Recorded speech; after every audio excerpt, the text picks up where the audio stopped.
자, 지금부터 리딩 편입학원 논술 특강, 연세대, 고려대, 경희대 세 대학의 중점적인 이론에 대해서 한번 얘기를 하도록 하겠습니다. 원래 강의를 메인 강의는 3월달부터 시작하는데 이번에 2월달에는 한 달 코스로 짧게 해가지고 이론 강의를 갖다 마스터할 수 있도록 좀 특별한 강의로 인강을 제작하게 됐습니다. 그래서 여러분들이 일반적으로 논술 이론이 어렵다고 생각을 하는데 실제 가장 좋은 방법은 이론하고 첨삭받은 해제 강의 실제하고 같이 섞어놓으면 가장 좋은데, 일단은 전반적으로 처음부터 끝까지 논술의 이론 전반적인 것에 대해서 본인이 한번 인식을 해보는 단계가 굉장히 중요하니까 조금 어렵더라도 여러분들이 좀 잘 따라오시면 되겠습니다. 참고로 이제 저는 리딩 편입학원에서 연대, 고대, 경희대 논술을 강의하고 있는 홍성봉이라 하고요.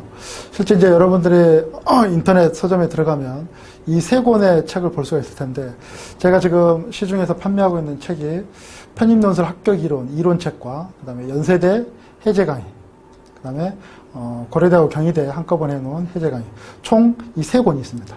오늘은 당연히 이제 이론 강의이기 때문에 편입논술 합격 이론, 이 책을 갖다 기반으로 하고 있다고 생각하면 되겠죠. 그래서 이 이론 강의를 갖다 들을 수도 있고, 또 혹은 이론 강의와 더불어서 이 편입논술 합격 이론, 이 책과 함께 들으면은 조금 더 텍스트화 되어 있기 때문에 흡수력이 더 좋을 수도 있겠죠. 그래서 그것까지 여러분들이 조금 고려를 해주시면 되겠습니다. 먼저 연간 강의 계획을 한번 얘기를 해볼 텐데요. 실제 우리가 논술을 갖다 준비하는 데 있어가지고 1년 내내 준비를 하는 사람도 있고, 갑자기 한 달만 하는 사람도 있고, 또 2, 3개월 하는 사람도 있고, 4, 5개월 하는 사람도 있습니다. 근데 일단 지금까지 논술을 갖다 그래도 편입 강의하는 사람 중에서는 가장 오래 한 사람으로 말씀을 드린다면, 논술은 오래 하는 사람일수록 합격률이 높습니다. 합격률이 높다는 거는 이렇게 단기간 해가지고 합격을 할 수도 있고, 오랜 기간 했는데도 떨어질 수도 있다는 거죠. 하지만 확률상으로는 훨씬 더 높다는 거. 그 이유는 간단합니다. 오랜 기간 하게 되면 논술을 잘 쓴다는 의미보다는 논술을 못 쓸 가능성이 최소화된다, 이렇게 이해를 하면 될 것 같아요. 말의 어감이 다르지만 굉장히 달라요. 그러니까 오랜 기간 했다고 해서 무조건 합격을 보장해 줄 수 있다, 이렇게 되면 이건 논술 강사로서 제가 여러분한테 사기를 치는 거고, 대신 오랜 기간 하게 되면 아주 잘 쓰기는 힘들지만 최악의 경우를 갖다 막을 수 있는 굉장히 좋은 획기적인 방법이다, 이렇게 봐주시면 될 것 같아요. 그래서 본격적으로 3월달부터 해제 강의를 시작을 하는데, 3월부터 7월까지 4개월 동안에는 논술 기본기를 중심으로 합니다. 여기서 말하는 기본기는 뭐 이론이나 이런 걸 말하는 게 아니라 실제 여러분들이 문제를 풀어서 답안을 작성하고 첨삭을 받고 해제 강의를 받고 다시 리라이팅, 재작성을 하고 또 재첨삭을 받고, 이 과정인데, 본격적으로 연세대, 고려대, 경희대 이 기출문제를 푸는 게 아니라 이 대학의 논술을 준비하기 위해서 유사한 형태의 논술 문제들이 있습니다. 참고로 7월 이후로부터 시작되는 이 세 대학의 기출문제를 풀 때는 완성의 형태를 갖다 풀기 때문에 연세대 같은 경우에는 1번 문제 1200자, 2번 문제 1200자를 풀겠죠. 그런데 3월부터 7월까지 이 기본기 4개월 할 때는 1번 문제와 2번 문제가 1번 400자, 2번 600자, 이 정도로 여러분들이 좀 부담이 없이 생각할 정도의 분량으로 기본기를 아주 완숙도 높게 하는 과정이라고 봐주시면 되겠습니다. 그리고 재학생들 같은 경우는 이제 7월달이 여름방학일 텐데요. 이제 이때부터는 본격적으로 연세대 기출문제를 풀게 됩니다. 그래서 7월부터 연세대 같은 경우는 이제 논술 시험이 12월 중순이 넘어가기 때문에 그때까지 하게 되면 연세대에서 나오는 모든 기출문제를 다 푼다고 봐주시면 될 것 같습니다. 여기서 말하는 연세대의 모든 기출문제는 뭘 말하냐면, 연세대 같은 경우 대학입시 수시 논술 문제하고 편입 논술 문제하고 유형이 같기 때문에 연세대 수시 논술 문제 모든 문제 전체 다, 그 다음에 편입 기출문제 거의 전부 다, 이렇게 봐주시면 될 것 같습니다. 그래서 최소한 저에게 배운 수강생들은 연세대 시험 보러 가기 전에 국내에 존재하는 연세대 입학처에서 공식적으로 기출로 내세우는 문제는 다 풀고 간다, 이렇게 보시면 될 것 같고요. 그 다음에 고려대는 연세대하고 같은 레벨인데 왜 이렇게 짧은 기간만 하느냐. 일단 고려대는 문제 유형 자체가 연세대하고 달라요. 이제 조금 이따 세부적으로 이론 강의 하면서 이제 깊숙하게 얘기를 하겠지만, 고대는 연대보다 문제가 훨씬 쉽습니다. 그 다음에 고대는 편입 역사가 짧아요. 그 다음에 또 다른 점은 고대는 수시, 대학 입시에서 논술이 지금 전형이 없습니다. 더군다나 고대는 지금 작년까지 해서 3년차밖에 편입 논술이 3년차 지금 1억밖에 안 되는데, 더군다나 또 작년에는 문제 유형이 또 완전히 바뀌었어요. 그래서 고대 같은 경우에는 기존의 유형이 그렇게 뭐 아주 쓸모없다고 표현하기는 힘들지만 유형 자체를 그대로 우리가 받아들이는 약간 문제가 있기 때문에 3개월 정도면은 충분히 작년 새로운 유형을 갖다 준비하는데 크게 문제가 없다, 이렇게 보시면 되고요. 그 다음에 경희대는 12월 중순 넘어서 연세대 논술시험이 끝나면 바로 그 다음 주부터 경희대 논술시험에 들어가야 됩니다. 그 다음에 경희대 논술시험은 1월 달이기 때문에 연세대 논술시험 끝나면은 한 달 정도가 이제 기간이 남는데요. 그 기간 동안이면 충분히 경희대 편입 논술 문제 모든 기출문제를 다 풀고 갈 수가 있습니다. 그러면 왜 이렇게 경희대는 이 기간 동안에는 문제를 풀지 않느냐? 경희대는 연세대하고 문제 유형이 싱크로율이 거의 한 90% 정도 돼요. 거의 유형이 똑같은데 난이도는 연세대가 훨씬 더 높고 문제의 범주는 훨씬 더 폭이 넓습니다. 그래서 연세대 준비를 하게 되면 경희대 문제는 자동으로 연습을 한 것과 똑같이 된다는 거죠. 그 다음에 경희대는 모든 편입논술 기출문제를 홈페이지에서 다 공개를 하고 있는데 여기서부터 풀어버리게 되면 이 기간 되면 막상 풀 문제가 없어요. 그렇게 된다면 시험은 나름대로 효율적으로 준비를 해야 되는데 그때 가서 경희대 시험이 다가왔는데 이미 문제를 다 풀어버려가지고 대학 입시 수시에 뭐 다른 대학 문제를 푼다거나 이제 이런 우를 갖다 범하지 않기 위해서는 이렇게 계획을 짜는 게 가장 효율적이다, 이렇게 보시면 될 것 같아요. 혹자는 이제 경희대를 갖다 안 보는 수험생들도 있을 텐데 그런 경우에는 여기까지 12월까지 이 과정으로 생각을 해주시면 되겠습니다. 그래서 본인이 이렇게 중간중간에 들어온다고 하더라도 충분히 큰 어려움이 없이 따라올 수 있게끔 커리큘럼이 이제 짜져 있는데 가급적이면 이때부터 본인이 지원하는 대학까지 풀텀으로 좀 준비를 하는 게 훨씬 더 나을 수가 있겠죠. 참고적으로 각 대학별 구분을 지어서 한번 말씀을 드려보도록 하겠습니다. 연세대는 7월부터 시험 바로 직전까지 모든 기출문제의 첨삭과 해제 강의를 실시를 하고요.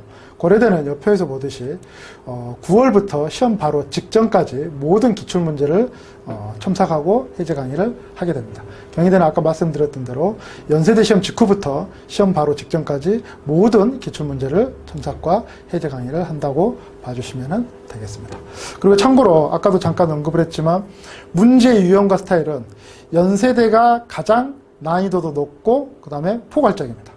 그 다음이 우리가 흔히 생각할 때 이제 학교 레벨로 보니까 연세대 다음은 고려대일 것처럼 보이는데 고려대는 작년에 이제 문제 유형이 완전히 바뀌었습니다. 그래서 사실적으로 여러분들의 실제 문제를 풀어보면 더 알 수 있겠지만 오히려 경희대보다 고려대 문제 난이도나 이런 게 훨씬 더 낫다, 이렇게 봐주시면 될 것 같아요.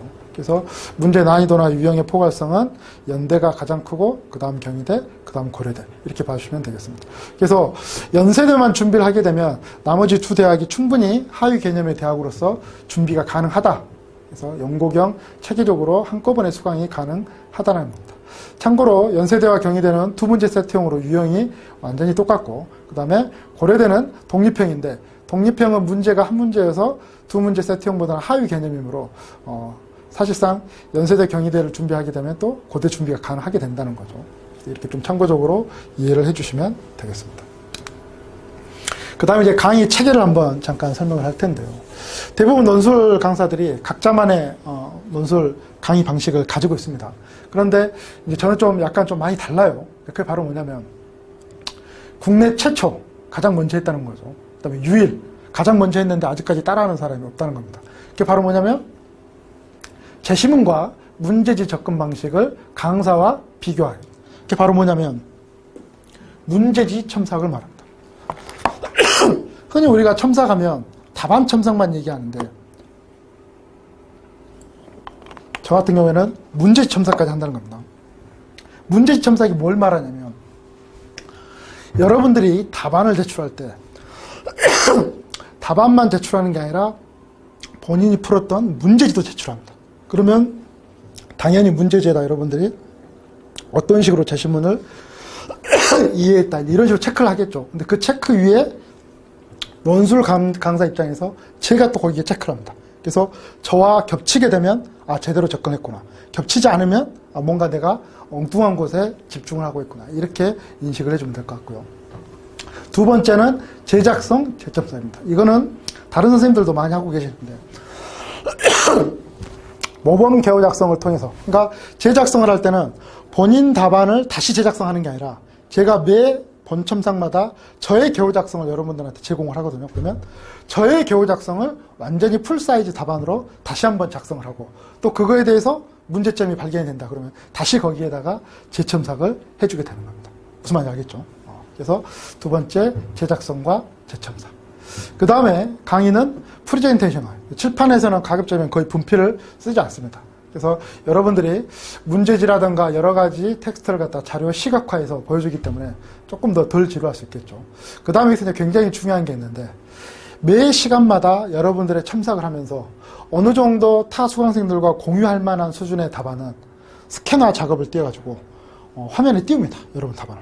그래서 실제 우리 논술 수강생들이 굉장히 좀 궁금해하는 게 뭐냐면 나의 실력이 지금 어느 정도 와 있느냐 이걸 판단을 해야 되는데 그러기 위해서는 타 경쟁 상대의 답안지를 갖다 좀 봐야 됩니다. 근데 이게 보기가 쉽지 않거든. 그러니까 내 답만 첨삭을 받아가지고는 내 위치가 어느 정도인지를 명확하게 알기가 힘들다는 거죠. 그래서 타 수강생과 답안을 갖다 비교가 가능하게끔 여러분들의 답안을 스캔 작업을 해서 여러 수강생들이 같이 공유를 하게 하고 있습니다. 그 다음에 여기 이제 제가 빨간 표시로 뭐라 했냐면 수강 인원수는 적어야 좋다. 일반적으로 이제 대부분의 논술 수험생들이 수강생이 적으면 적을수록 본인이 더 효율적으로 논술 강의를 갖다 듣고 있다고 생각하는데 이게 틀린 말은 아닙니다. 적으면 적을수록 좋은데 저는 이제 이걸 조금 약간 역발상으로 생각을 해가지고 수강생 인원수가 뭐야?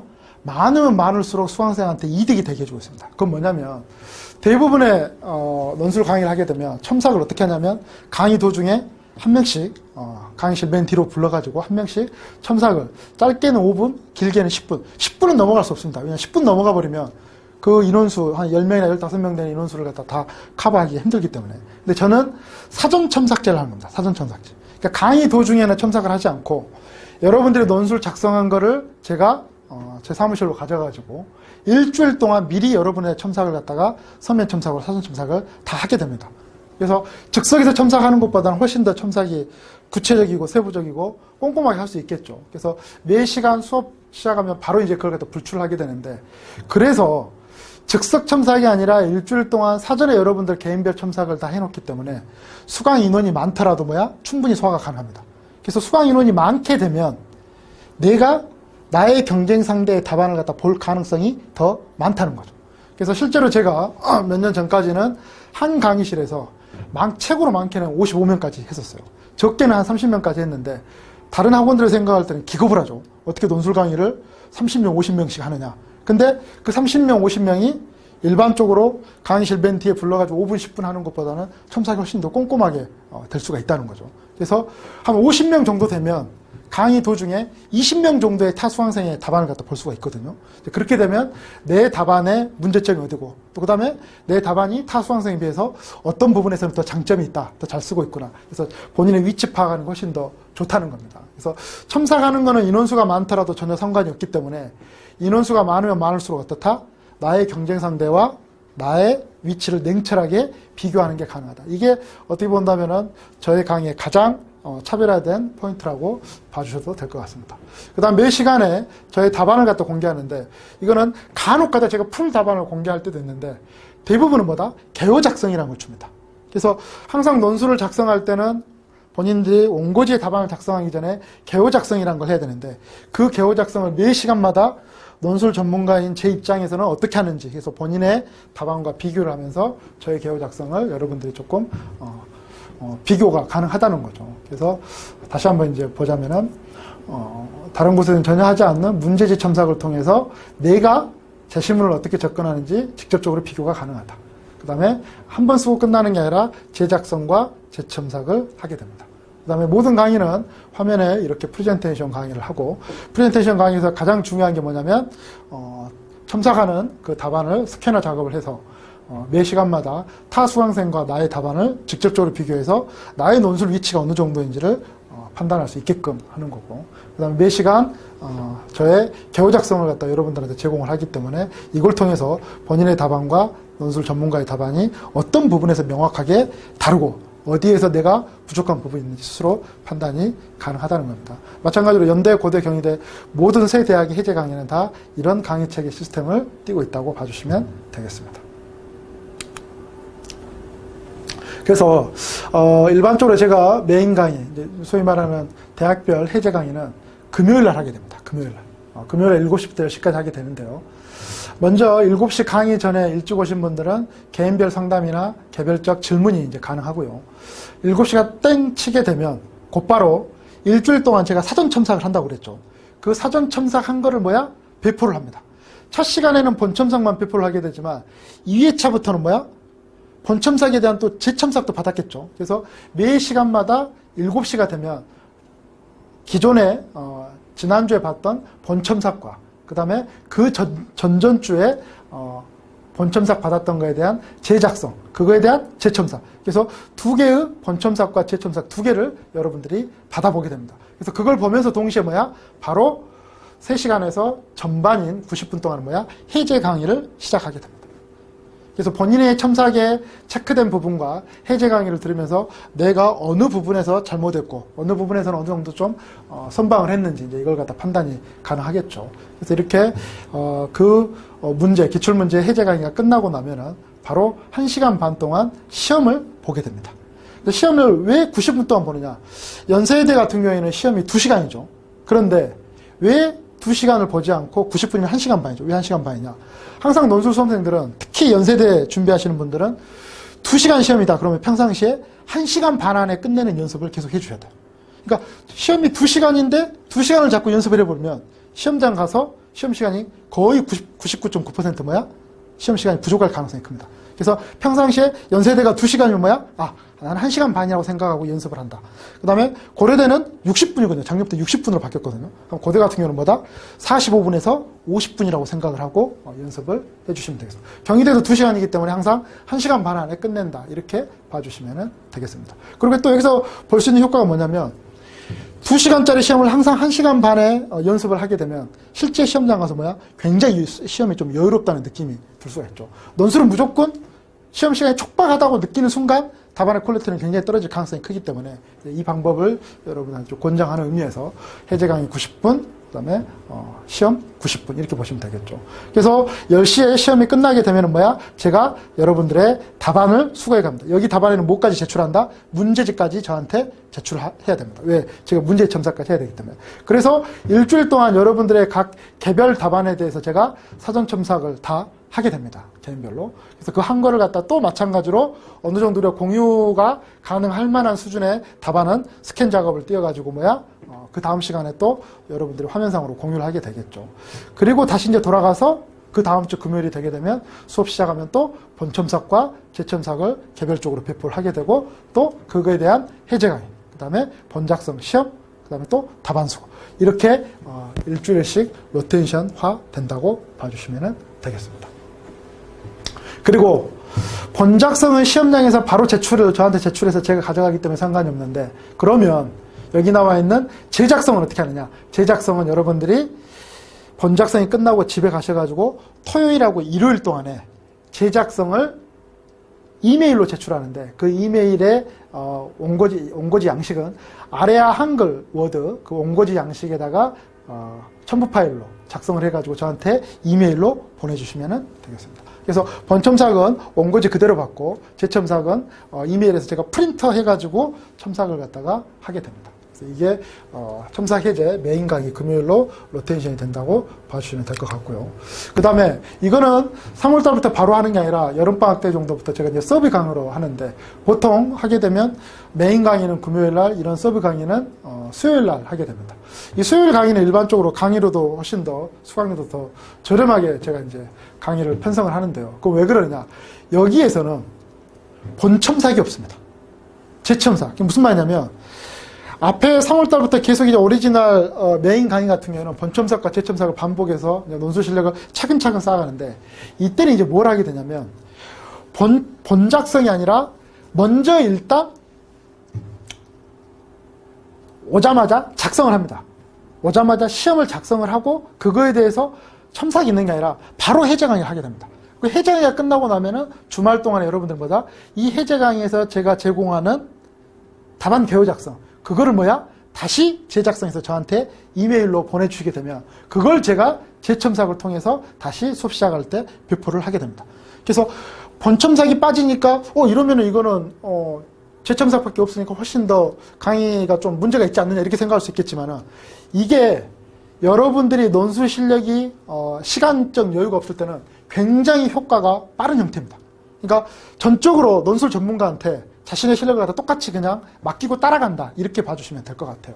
그래서 이렇게 서브 강의도 하게 되니까 강의료가 좀 저렴한 이유 때문에 대부분의 수험생들이 이제 수요일하고 금요일 이렇게 두 개를 갖다 같이 듣게 되죠. 그래서 이제 그거는 여러분들이 그때 실제 수강 시청을 할 때 수요일 금요일 같이 들을 건지 아니면 금요일만 들을 건지 이것도 판단을 해주시면 되겠죠. 이거는 7월부터 나름대로 예상을 잡고 있습니다.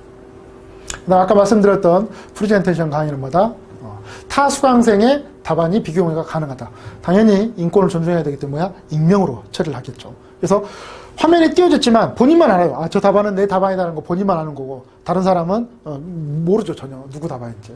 그래서 익명으로 타 수강생 답안과 비교가 가능하고 아까 말씀드렸던 것처럼 논술 문제제도 제가 첨삭을 해주기 때문에 내가 제시문 텍스트를 제대로 접근을 했는지를 비교해서 보는 게 가능하고요. 그 다음에 당연히 시각적으로 좀 더 효율성이 있겠죠. 칠판 글씨를 쓰는 것보다 훨씬 더 효율성이 있습니다. 더군다나 논술은 문제에 나오는 제시문을 갖다 직접 화면에 띄워서 봐야지만이 실감이 나기 때문에 효율성을 높이기 위해서 프레젠테이션을 하고 있다 이렇게 생각하시면 되고요. 그 다음에 강사와 수강생의 상호소통 극대화. 무슨 말이냐면 칠판에 글씨를 써버리면 그만큼의 소통의 시간이 줄어들기 때문에 화면 보면서 질문 있으면 바로 직통으로 소통을 좀 가능하게 하려고 합니다. 그래서 강의에서 나름대로 여러분들이 좀 이런 점을 궁금해 했으면 좋겠어요. 그리고 그거에 대해서 제가 이런 강의 방식을 통해서 답변이 되겠죠.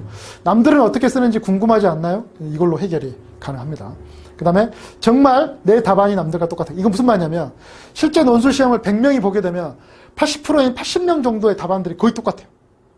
그럼 여러분들 안 믿겨지거든요. 왜 각자 나름대로 다 성인이고 대학교 2학년까지 마친 사람들인데 2시간 동안 그렇게 시험을 고민해서 봤는데 남들과 내 답안이 똑같을까? 똑같다는 걸 뭐야? 이걸 통해서 여러분들이 충분히 확인이 가능합니다. 그러니까 어떻게 내 답안이 남들과 많이 똑같은지 그 비율을 이걸 통해서 접근이 가능하겠죠. 그래서 방금까지는 1년 동안 논술을 전반적으로 어떻게 하는지, 그 다음에 강의 방식을 어떻게 하는지 이런 위주로 얘기했다면 이번 시간부터는 이제 본격적으로 이론 강의를 시작해 보도록 하겠습니다. 특히나 이제 이걸 인강으로 보시는 분들은 너무나 이 이론 강의를 심각하고 뭐 애운다 이런 느낌보다는 전반적으로 이렇게 논술이 흘러가는구나. 이렇게 논술의 이론이라는 걸 내가 기본적으로는 인지 혹은 이해를 하고 있어야 되는구나 라고 생각을 해주시면 되겠습니다. 논술시험이라는 것은 이 논술 이론을 묻는 게 아니라 여러분들의 글을 써서 평가를 받는 거기 때문에 이론 자체를 암기하는 데 주 목적이 있는 게 아니라 글을 잘 쓰는데 도움을 준다는 역할로서 이해를 해주시면 될 것 같습니다. 첫 번째 강의는 논술 문제 유형과 논술의 기본 용어 이 두 개를 갖다 한번 보도록 하겠습니다. 먼저 논술 문제 유형은 이것도 암기할 필요가 없어요. 하지만 이런 게 있구나 라고 여러분들이 이해만 해주시면 되겠습니다. 세 가지 유형이 있는데요. 첫 번째는 독립형, 두 번째는 세트형, 세 번째는 복합형이 있습니다. 가급적이면 제가 이 유형의 이름에 그 유형의 특징이 다 포함이 되게끔 말을 갖다 지었는데요. 독립형, 말 그대로 독립입니다. 독립형의 가장 큰 특징은 뭐다? 문제가 하나입니다. 딸랑 하나. 당연히 주제도 몇 개겠어요? 하나겠죠. 그런데 독립형과 다르게 세트형은 독립형과 똑같이 주제는 하나인데 거기 하위로 문제는 몇 개다? 2개입니다. 그래서 주제 하나에 문제 하나, 즉 딸랑 한 문제만 나와 있다. 그러면 독립형. 그 다음에 주제는 하나인데 문제 2개가 엮여져 있다. 그러면 세트형이라고 표현을 합니다. 그 다음에 마지막으로 복합형은 앞에 나와 있는 이 독립형과 세트형이 합쳐진 형태를 복합형이라고 일반적으로 부릅니다. 여기서는 이제 가장 큰 특징이 뭐냐면 주제가 2개 이상입니다. 그래서 실질적으로 이 복합형은 세트형이 2개가 합쳐져 있다. 이렇게 봐주시면 될 것 같아요. 그래서 복합형은 독립형과 세트형 혹은 세트형과 세트형이 합쳐지는 경우가 일반적입니다. 그런데 제가 빨간 표시를 어디에만 했어요? 독립형과 세트형을 했어요. 왜 그러느냐? 대학 입시 수시 논술에서는 이 세 유형이 각각 대학마다 골고루 퍼지게 되어 있는데 편입 논술에서는 이거 복합형은 안 나옵니다. 두 유형만 나오게 됐는데 바로 독립형과 세트형. 편입에서 논술을 보는 대학은 연세대, 고려대, 경희대 세 대학밖에 없는데 문제 유형은 두 유형이다라는 거는 두 대학은 같은 유형이라는 거죠. 그 같은 유형이 바로 뭐냐? 여기 나와 있는 두 문제 세트형이 바로 연세대와 경희대입니다. 그래서 연대와 경희대는 세트형으로 유형이 똑같다. 그래서 연세대 준비하게 되면 뭐야? 경희대 준비를 안 하더라도 충분히 시험장 가서 시험을 볼 수 있을 정도가 됩니다. 그런다고 해서 경희대 준비하는 사람이 연세대 문제를 안 풀어가지고는 안 됩니다. 왜? 연대가 경희대 문제 유형보다 훨씬 더 포괄적이고 난이도가 높기 때문에. 그럼 나머지 독립형 뭐냐? 바로 작년 2020년도 편입논술, 고려대 편입논술부터 유형이 바뀌었는데 바로 어떻게 바뀌었습니까? 독립형으로 바뀌었습니다. 그 이전에는 연세대, 고려대, 경희대 세 대학 다 세트형이었는데 이제 2020년도 고대가 갑자기 유형을 한 문제 독립형으로 바꿨다는 것이죠. 그래서 일반적으로 난이도는 세트형이 더 높고 독립형이 좀 더 낮습니다. 그 다음에 포괄적인 형태를 보더라도 세트형이 더 포괄적이고 독립형이 하위 개념의 유형이라고 봐주시면 될 것 같습니다. 그래서 결과적으로 편입논술을 준비하시는 분들은 연대가 가장 메인 학교라고 보시면 돼요. 그러니까 연대만 제대로 준비하게 되면 고대와 경희대는 뭐야? 이런 표현을 해도 될지 모르겠지만 거저먹는다 이렇게 해도 될 것 같습니다. 그래서 참고로 본인이 연대 고대 준비를 하는데 고대만 준비를 하게 되면 고대 문제가 어려워요. 근데 연대 문제를 풀고 고대 문제를 풀게 되면 고대 문제가 훨씬 더 쉽게 보입니다. 무슨 말인지 가죠. 그리고 경희대를 갖다가 준비하는 사람도 나는 연고대는 너무 높아서 전혀 지원을 갖다 안 하려고 하기 때문에 경희대 문제만 풀겠다라고 하는 사람은 경희대 문제가 어려워요. 그런데 연세대 문제도 풀어보고 연세대도 지원해보고 나서 경희대를 갖다가 문제를 갖다 풀게 된다. 그럼 경희대 문제가 굉장히 상대적으로 쉽게 느껴집니다. 그래서 제 개인적으로는 연고대를 지원하지 않는 경희대만 지원하고 하는 사람들도 가급적이면 뭐야? 연세대를 좀 지원을 해라. 왜냐하면 문제 유형이 똑같기 때문에. 그 다음에 연세대 문제 유형을 풀어봤을 때 경희대 같은 유형이지만 훨씬 더 쉽게 느껴질 가능성이 크다. 그리고 실제로 연고대는 전혀 지원하지 않고 경희대만 준비한다고 했는데 연대와 경희대가 유형이 똑같기 때문에 연세대도 한번 써봐라 했는데 경희대는 떨어지고 연세대를 붙은 사람도 있었어요. 실제로. 그래서 여러분들이 세 대학 중에 가장 메인 대학을 연세대라고 좀 봐주시는 것도 좀 수험 준비하는 데 도움이 될 수 있는 정보라고 봐주시면 되겠습니다. 다시 이제 결과론적으로 한번 반복적으로 얘기하자면 고려대는 독립형, 연세대와 경희대는 두 문제 세트형이다. 이렇게 유형을 정리해 주시면 되겠습니다. 그러면 방금 제가 말로서만 설명을 했는데 실제 기출문제를 통해서 도대체 왜 연세대 문제를 두 문제 세팅이라고 하느냐? 바로 이렇게 되어 있습니다. 연세대와 고려대, 경희대 세 대학 다 뭐야? 논술 문제가 두 개의 갈래로 나눠져 있습니다. 이제 인문하고 사회로 나눠져 있는데요. 연세대 편입 기출문제, 인문 문제를 보게 되면 문제 1번, 문제 2번. 이게 하나의 연세대 편입 인문 문제죠. 그런데 뭐다? 문제 1번과 문제 2번이 하나의 주제로 이렇게 두 문제로 되어 있습니다. 이것 보고 바로 뭐라고 그런다? 두 문제 세트형이라고 하게 됩니다. 당연히 문제가 한 문제가 아니라 두 문제이기 때문에 뭐야? 이 문제와 이 문제는 어느 정도의 서로 연결고리를 갖다 띌 수가 있겠죠. 그래서 한 주제에 두 문제다. 이것 보고 두 문제 세트형이라고 표현합니다. 사회계열 문제 보게 되면 사회계열도 마찬가지로 문제 1번, 문제 2번. 이 두 개가 하나의 주제로 묶어져 있다는 거죠. 그래서 이 지금 연세대 사회 문제가 주제가 고구마다 그러면 1번도 고구마와 연결고리를 띠고 있고 2번도 고구마와 연결을 띠고 있다. 이렇게 봐주시면 되겠습니다. 지금은 문제 세부적으로 알 필요는 없습니다. 나중에 차근차근 다 해나가는 거기 때문에. 지금 여러분들이 이제 인식하는 데 있어서 중요한 건 뭐다? 연세대는 두 문제 세트형이구나. 한 주제에 두 문제가 연결되어 있다. 이렇게 봐주시면 될 것 같고요. 그 다음에 왜 고대가 아니라 먼저 경희대가 나오느냐? 바로 연대와 경희대가 유형이 같기 때문에 먼저 경희대를 얘기를 합니다. 경희대도 두 문제 세팅으로 했죠. 그래서 인문과 예체능이 있고 그 다음에 사회계열로 나눠져 있는데 여기도 보게 되면은 문제가 하나, 그 다음에 문제가 두 개, 하나의 주제로 연결이 되어 있습니다. 겉으로 봤을 때는 굉장히 어려운 것처럼 보이지만 실제로 문제 풀게 되면 경희대는 연세대보다 훨씬 더 쉽습니다. 얼핏 봐가지고 막 한자 들어가고 맹자 들어가니까 어려운 것처럼 느껴질 뿐이지 논술의 기본기를 탄탄하게 하게 되면은 경희대는 그렇게 어려운 문제는 아닙니다. 사회계열도 마찬가지로 문제 1번과 문제 2번 해서 하나의 주제로 이렇게 연결이 되어 있다고 봐주시면 되겠습니다. 고대는 연대나 경희대는 인문이라고 그러는데 고대는 일반이라고 합니다. 일반이 바로 인문계열의 문제라고 봐주시면 되겠습니다. 고려대가 2020년도 편입부터 이제 문제가 독립형으로 바뀌었는데 아까 말씀드렸듯이 한 문제 독립형입니다. 말 그대로예요. 한 문제. 문제가 딸랑 하나밖에 없습니다. 그리고 한 문제인데 분량은 몇 자다? 1300자. 1300자니까 굉장히 힘들 것처럼 보이지만 사실상 연세대 문제를 갖다가 반으로 쪼갠 것과 똑같아요. 연세대는 다시 한번 볼까요? 여기에 글자수 제한이 없지만 어떨 때는 연세대가 글자수 제한이 없을 때도 있고 어떨 때는 글자수를 갖다가 여기다가 집어넣을 때도 있는데 글자수 제한이 없지만 연세대는 1200자에서 1300자 정도를 써야 된다고 봐주시면 됩니다.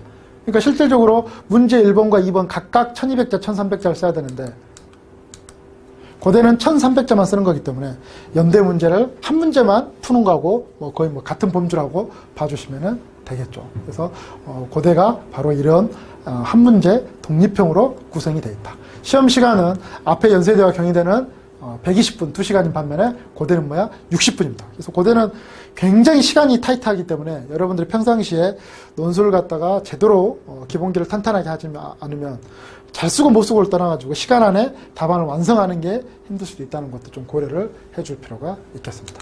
사회 문제도 마찬가지로 딸랑 문제가 하나 독립형입니다. 그래서 여기도 마찬가지로 1300자 내외가 되겠죠. 인문사회 이렇게 각 대학별로 봤는데 이해가죠? 세트형과 독립형이 어떻게 다른지. 그러면 이제 질문을 하나 해봅니다.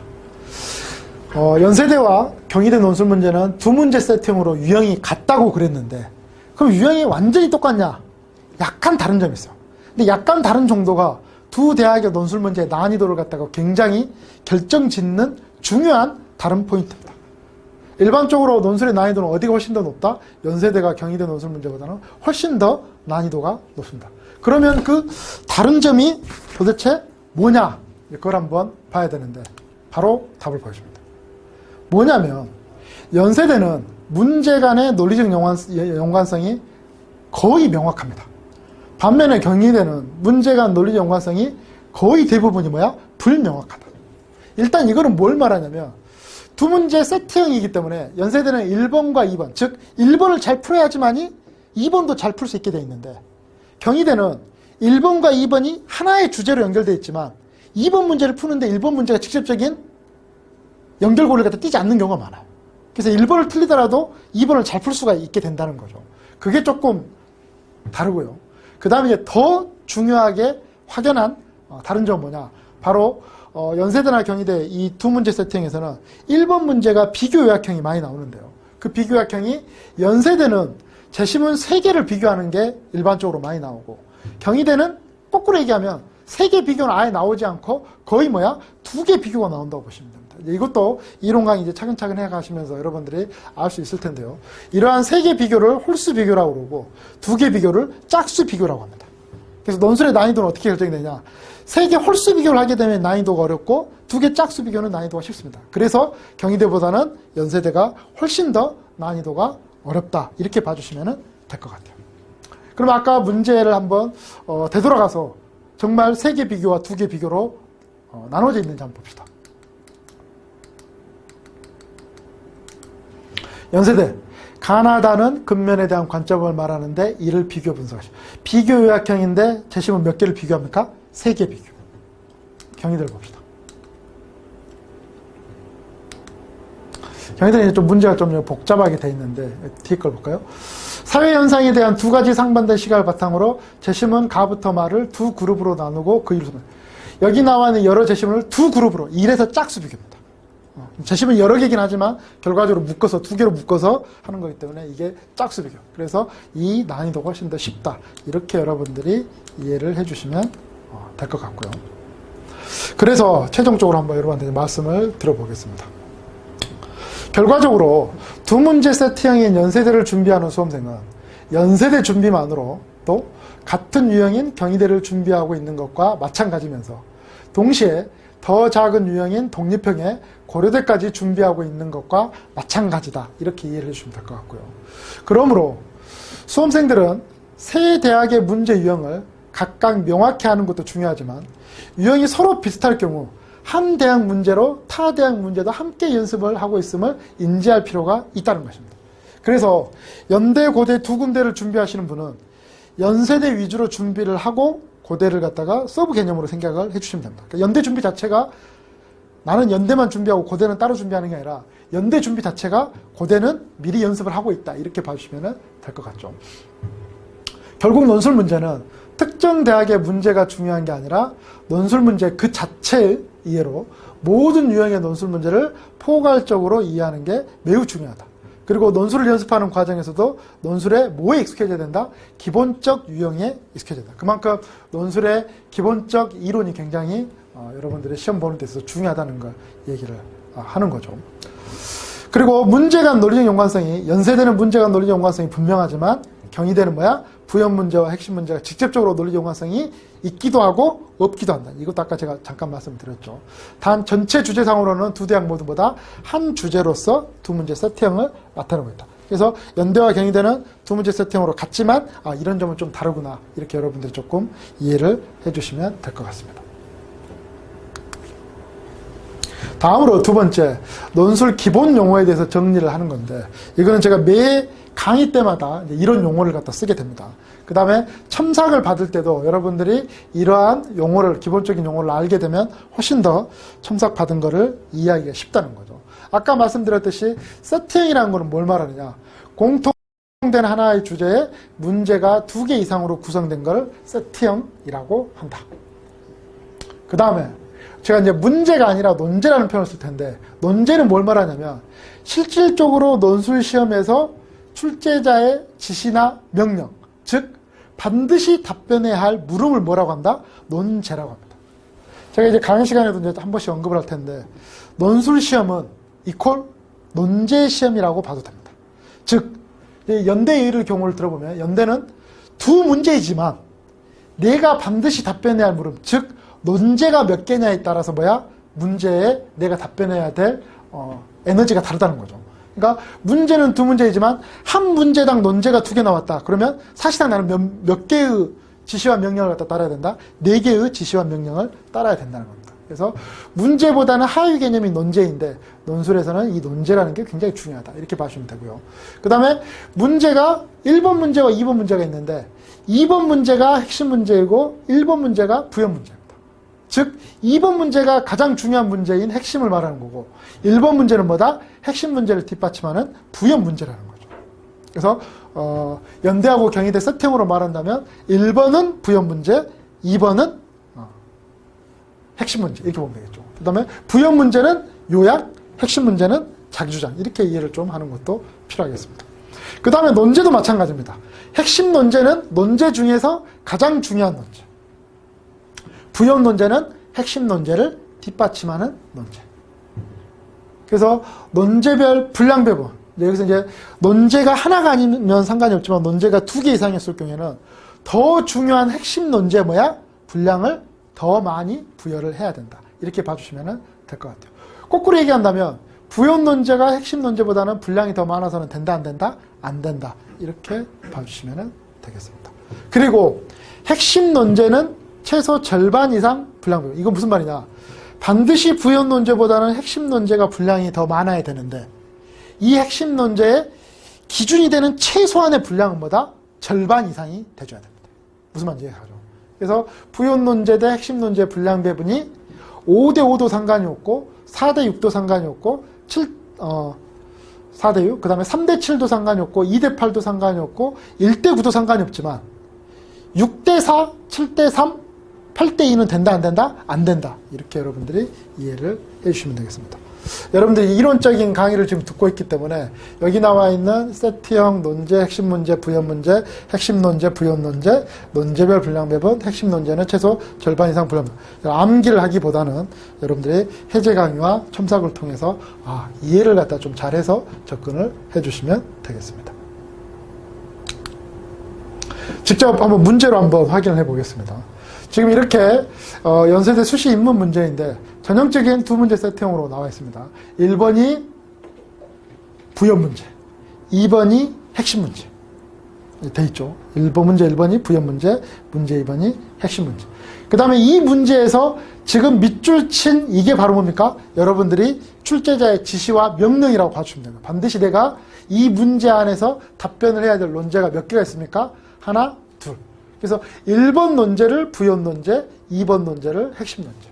문제 2번에도 논제가 1, 2, 두 개가 등장을 하는데요. 이 1번 논제가 부연 논제, 2번 논제가 핵심 논제가 되겠습니다.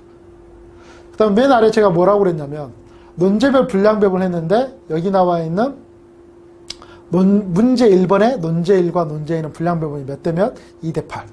문제 2는 분량배분이 몇 대 몇? 4대 6. 두 개의 공통점이 뭡니까?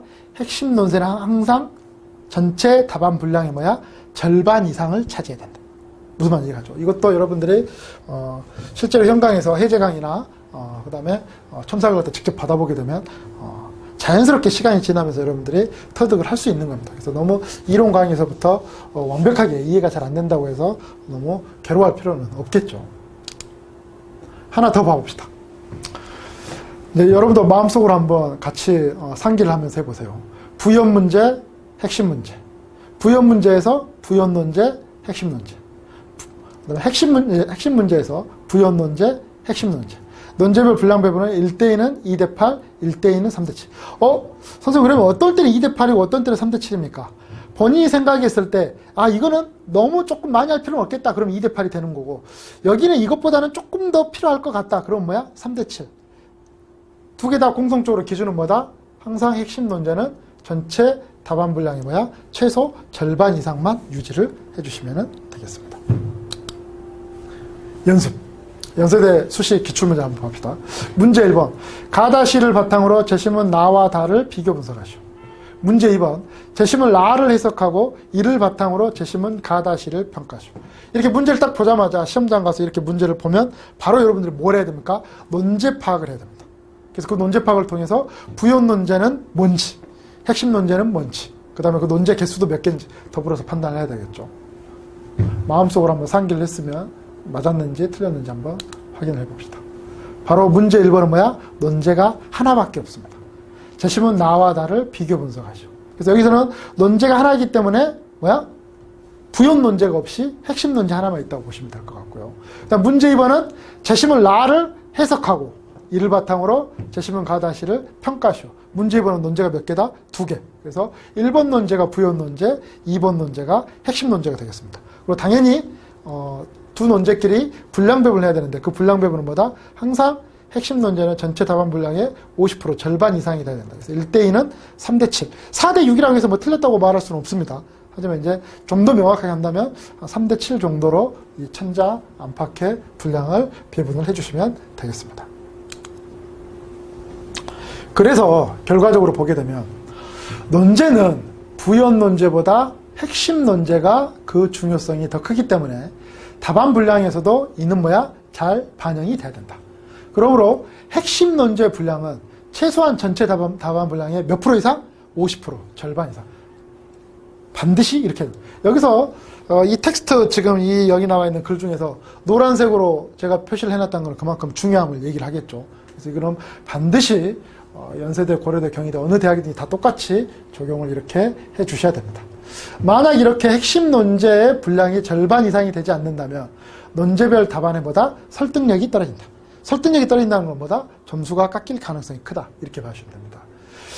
왜 그러면 이렇게 부연 논제, 핵심 논제가 있으면 항상 핵심 논제는 분량이 더 많아야 되고 또 그 핵심 논제 분량은 최소 50% 절반 이상이 돼야 되냐. 제가 예를 들어서 한번 설명을 해볼게요. 예를 들어 설명을 해보면 친구끼리 대화를 하는 도중에 한 친구가 다른 친구에게 두 가지 질문을 동시에 던졌어요. 첫 번째 질문은 야, 너 숙제했니? 두 번째 질문은 야, 어제 소개팅한 거 어땠니? 두 개를 물었어요. 일반적인 학생이라 한다면 둘 중에 어느 게 더 중요해요? 소개팅이 더 중요하겠죠. 그래서 우리는 이 두 질문을 한정된 시간에, 그러니까 1시간 동안에 이 두 질문에 대한 답변을 다 해야 돼요. 그런데 이 질문에 답변하는 친구가 뭐라고 답변했냐면은 숙제한 얘기에 대해서 50분 얘기하고 소개팅한 사람에 대한 얘기는 10분밖에 안 했어. 짜증이 나요, 안 나요? 나겠죠. 이게 여러분들이 논술 쓸 때 이런 식으로 쓴다고. 그러니까 덜 중요한 거를 더 많이 써버리고 정말 중요한 거는 조금밖에 안 썼다. 이런 밸런스가 맞지 않기 때문에 글이 뭐다? 설득력이 떨어질 수밖에 없다는 거죠. 그래서 바로 소개팅에 대한 답변에 뭐야? 더 많은 시간을 보낸다. 즉 뭐다? 숙제와 소개팅 중에 어느 게 핵심 논제다? 소개팅이 핵심 논제, 핵심 문제. 숙제 행위가 뭐다? 숙제가 부연 논제, 핵심 문제라고 봐주시면 됩니다. 그래서 소개팅은 핵심 논제이고 숙제는 뭐야? 부연 논제이기 때문에 그렇다. 즉 부연 논제가 2개 이상일 경우에는 먼저 핵심 논제는 최소 50분량, 만약에 논제가 2개면 모르는데 논제가 3개였을 경우에, 그러니까 부연 논제 1, 부연 논제 2, 핵심 논제 이렇게 있었을 경우에는 그 셋 중에 먼저 분량을 뭘 정해야 된다? 핵심 논제를 50% 절반 이상을 정해놓고 나머지 분량 50%에서 뭐다? 부연 논제 1과 부연 논제 2를 갖다가 또 구분해 주면 됩니다. 무슨 말인지 가겠죠? 그래서 실제 이제 풀다 보면 연세대 같은 경우는 논제가 3개가 나오는 경우도 있습니다. 심지어 뭐 경희대 같은 경우는 논제가 뭐 4개가 나오는 경우도 있었는데, 그랬을 경우에는 논제가 3개가 아니라 뭐야? 100개라고 할지라도 핵심 논제는 오직 몇 개밖에 없다? 하나밖에 없어요. 그리고 그 하나는 무조건 뭐야? 최소 50% 이상. 근데 논제가 3개이기 때문에 6을 해버리면 이게 너무 줄어들겠죠. 그래서 3개 이상일 경우에는 핵심 논제를 5 정도 절반만 해주시면 되고, 그 부연 논제와 부연 논제 2 중에서 둘 중에 조금이라도 중요한 거에 뭐야? 조금 더 분량을 배분해 주면 됩니다. 그래서 이런 경우에는 부연 논제 1, 2대 핵심 논제는 뭐다? 2대 3대 5식으로. 중요한 거는 항상 뭐다? 핵심 논제는 전체 답안 분량의 절반 이상이 돼야 된다. 그래서 혹은 경우에 따라 3대 2대 5 혹은 2대 3대 5도 가능한데, 단 뭐 이런 식으로 해서는 안 된다는 거죠. 4대 3대 3, 즉 핵심 논제가 5 이하로 떨어져서는 된다 안 된다? 안 된다는 겁니다. 그래서 핵심 논제 분량이 부연 논제보다 더 적은 경우는 올바르지 않은 분량 배분이다. 이렇게 이제 이론상으로 듣게 되면 머리에 상상을 하게 되지만은 곧바로 이렇게 피부에 와닿지는 않거든요. 근데 실제로 여러분들이 해제 강의를 듣거나 그다음에 첨삭을 갖다 직접 받아보게 되면은 이 이론이 어떻게 나름대로 나한테 도움이 될 수 있는 이론인가 충분히 아마 이해가 가능할 거라고 생각합니다. 그래서 먼저 오늘 1강은 여기까지 하고 잠깐 쉬었다가 2강을 하도록 하겠습니다. 잠깐 5분간만 쉽시다.